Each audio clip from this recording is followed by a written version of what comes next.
Hello everyone, welcome back to my YouTube channel, Batas of Attorney Claire Castro. Today is May 25, 2025 at pag-usapan natin itong kaso na isinampa ng GMA sa mga tape executives. Okay, panoorin muna natin kung ano nga ba nangyari dito. GMA Network files a nearly 38 million peso estafa complaint against the Romeo Halos-led production company TAPE.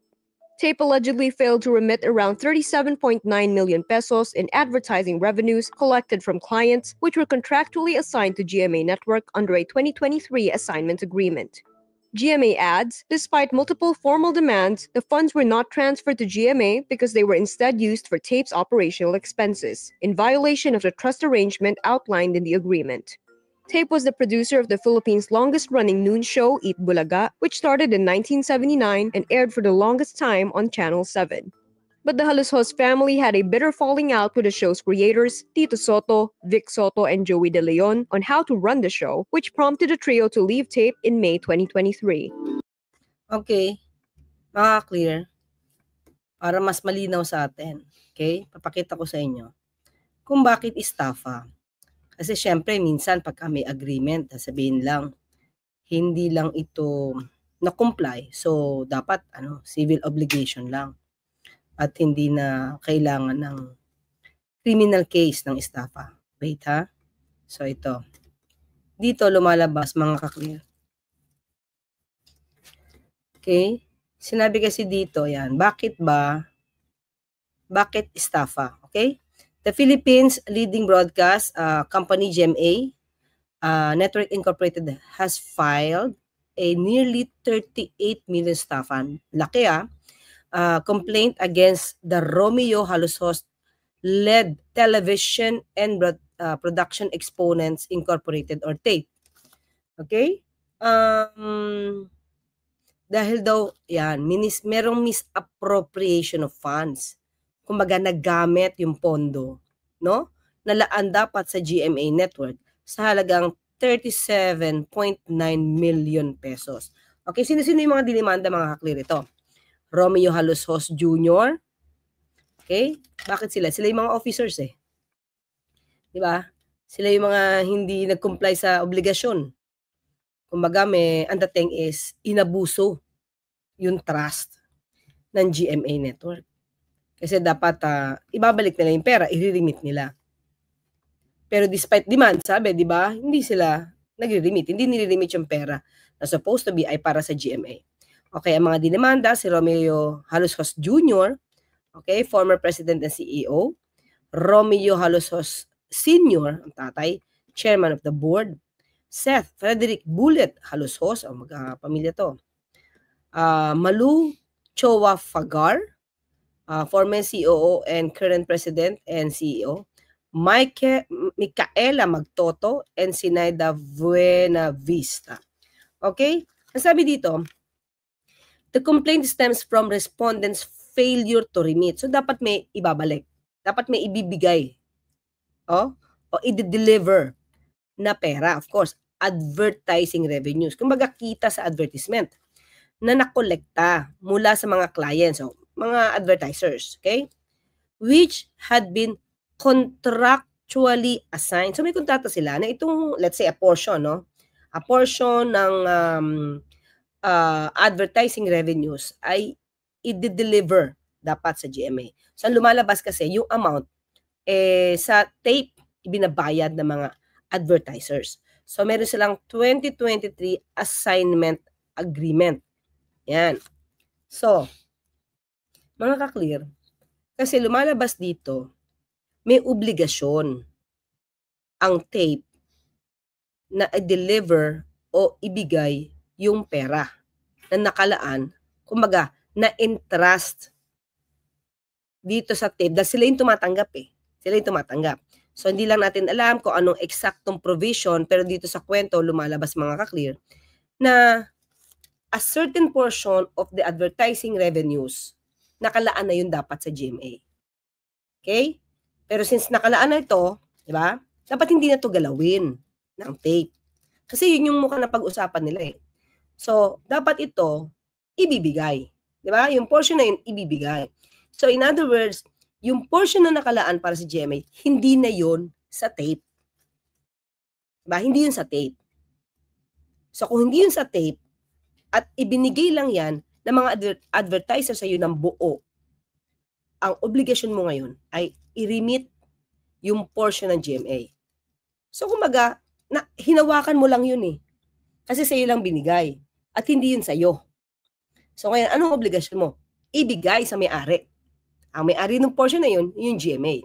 Kaya tuloy lumalabas dito, ang kinaso, estafa. Okay, ano ba ang elements ng estafa? Marami kasing klase ng estafa, mga clear. So, pero puntahan muna natin ito, ha? Okay. Tignan natin. Ito kasi yung lumalabas na kanilang isinampa. Okay? Merong klase ng estafa. Ito, estafa by misappropriation. Yan yung Article 315, Paragraph 1B of the Revised Penal Code. Okay? Anong elements nito? Kasi ito yung estafa committed with abuse of confidence. Kumbaga, niloko mo. Pinagkatiwalaan ka, pero inabuso mo yung pagtiwala sa'yo. Okay? So,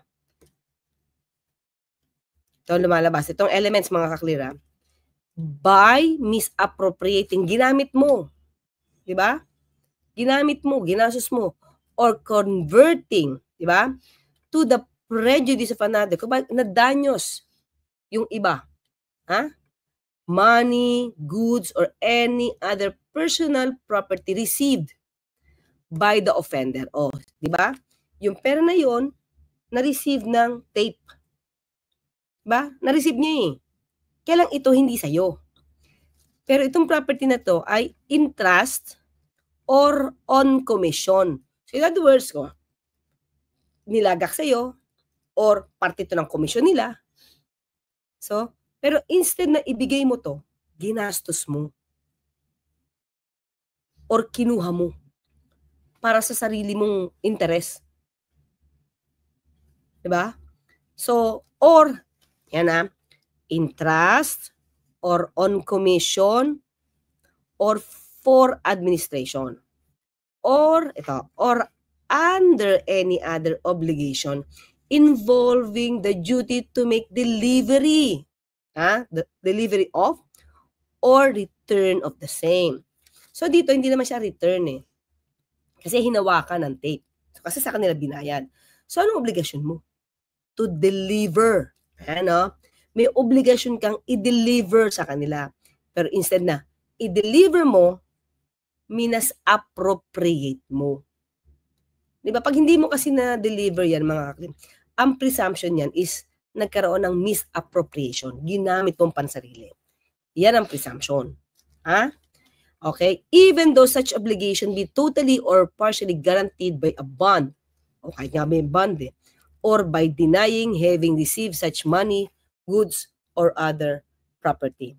So, kung naipakita ng GMA na tinanggap mo yung pera eh, pero kahit anong demand namin sa'yo, yung commission namin, o yung pera na aming na-earn, pero sa'yo ibinigay, pero di mo i-deliver sa amin, yun, pwede ngayong kasuhan ng estafa.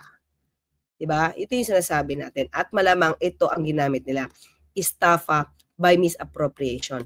Bakit? So, tingnan natin yung kanilang sinasabi. Balikan natin.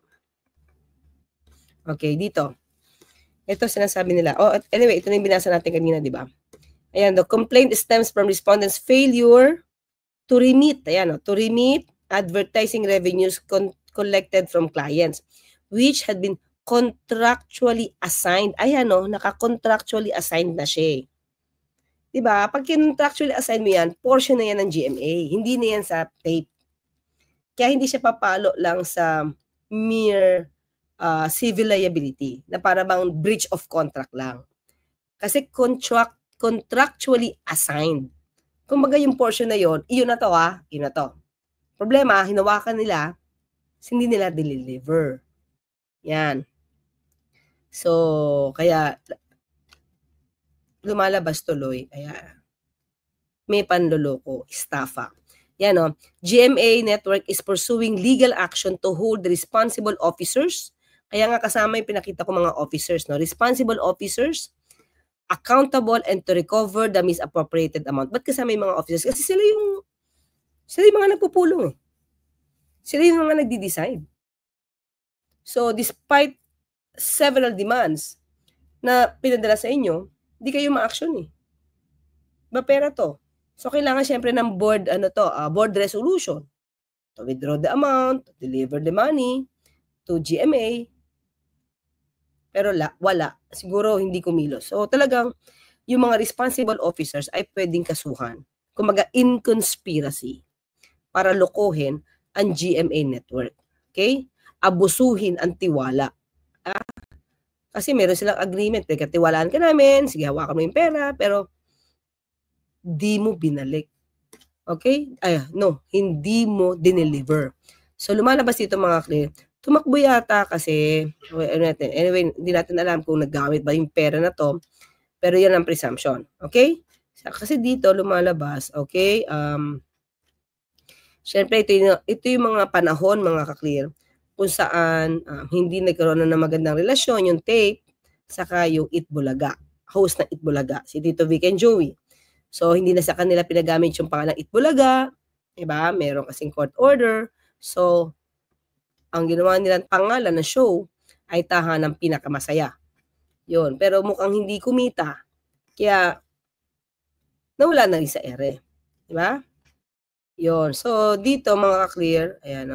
In January 2024, a Marikina court ordered tape to stop using the name Itbulaga after it lost a trademark dispute in December 2023. Okay, kaya pinalitan nila ng Tahanang Pinakamasaya. So, hosted by sino? Mayor Isko and Paulo Contis. Okay? So, yan. Tingnan na natin, tumakbo ba? Yan, kasi alam mo kung bakit humina din. Yung Pure Gold Prize Club Inc. na dating advertiser. No? Advertiser ng program na Itbulaga. Hindi na nagpatuloy doon sa programa ng mga halusos. Inabando na ang tape and instead supported the Soto Brothers and De Leon on TV5. So, syempre, laking kawalan nun sa advertisement, di ba? So, ito, tumakbo ba? The Pitan City Mayor Seth Bullet Halusos was defeated by Dipolog City Mayor Darrell Dexter Uy in the gubernatorial race. Kailan to ngayon? Members of the Halusos lost badly in recently concluded midterm elections. Naku, sana hindi nagamit yung pera. Siyempre, kailangan pag election, kailangan ng pera. Ang laki to, 37 million to, almost 38, di ba? Ayan, yun nga, bumaba nga daw, siyempre, bumaba. Pati nga yung GMA daw, bumaba ang, nag-decline, by 5% ang kanilang mga advertisers, no? Yung advertising bumaba, advertising spending for the television. No, nagkaroon ng reduction, may cutbacks. Kaya bumaba din yung kanilang advertising revenues. Pero, yun, umataw naman yata sila sa election. Laki, sa election pa lang yata to, no? Revenues grew 29%. Hindi lahatan to. From 2.2 billion. Pero mukhang ang bulk nito yung sa election, midterm elections. Ayan, humataw ang GMA, to 4.3 billion in 2025 because of the elections. Okay, so yun lang mga ka-clear. Explain ko lang sa inyo bakit siya estafa at hindi lang mere breach of contract. Kasi lumalabas nga na ang perang iyon, yung advertising revenue, ay assigned na dapat sa GMA at hindi ni-remit ng tape executives. So, tingnan natin mga ka-clear kung ano magiging decision dito. Baka naman makipagkasundo. Minsan naman kasi pag ganyan, i-require pa or i-ask ng court kung kahit sa fiscal, mukha sa fiscal's office pa lang naman ito mga ka-clear. So, baka sa fiscal's office magkasundo na kung paano settle itong amount na to. Ito yan, pag sa fiscal's office, ang staff, hindi pa nagbabayad ng filing fee. Pero pag nagkaroon na ng resolution ang fiscal at nirecommend niya na for filing yung case ng staff, doon magkakaroon na ng assessment kung magkano pabayarang filing fee kasi it involves money. Okay? Kahit ito ay criminal complaint. So kapag ito ay binayaran na sa clerk of court, kung ano man yung filing fee na corresponding to the said case, siyempre doon sa amount, ibabase yan sa amount, doon pa lang aandar yung kaso sa court. Kapag may recommendation na for filing, bayad ka muna ng filing fee, saka pa lang aandar doon sa court yung kaso. Okay? So, ganun mangyayari dyan. So, hintayin na lang natin, baka naman magkaayos sa mga yan. Okay? Hanggang sa muli, mga kakli, hanggang sa muli magkita at magkarinigan tayo. Ako po sa Tony Clicas, nagpapalala, huwag tulugan ang inyong karapatan. Bye!